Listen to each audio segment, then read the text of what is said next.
On the same day, the province announced Niagara region would emerge from a full shutdown, but with restaurants still limited to takeout only, these messages appeared, perceived as threats against Niagara's medical officer of health. People have been really angry in the last 2 days since they found out they can't go back to making a living. Restaurant owner Mark Wood helps run a Facebook group that's been blamed for the threats. He says he doesn't agree with the continued restrictions, but also does not condone violence. The way that it's being pointed at our Facebook group is a little unnecessary. We will do our best to monitor that situation and make sure that nobody supports or promotes that in any way. Ontario's Premier and the Prime Minister were among those who spoke out against the alleged threats. Dr. Mustafa Hirji took to Twitter Saturday saying, "I'm deeply humbled by the volume and breadth of support." Regional police say they're aware of the posts and are investigating, but this isn't the first time public health officials have been targeted during the pandemic.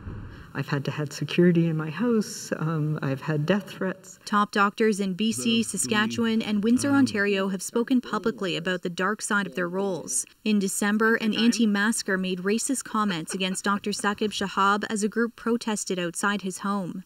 I feel sorry for my good neighbors who didn't deserve to be harassed like this, and also for my family. Windsor's medical officer of health has said he turns online bullying into a teachable moment for his son. What people do, it's beyond our control. The Canadian Medical Association says the bullying of public health officials in Canada must stop immediately. So does the group for Ontario doctors. No one should be afraid to go to work in the morning, especially when what they're doing at work is trying to keep other people safe. The partially loosened restrictions go into effect in Niagara region on Tuesday. Talia Ricci, CBC News, Toronto.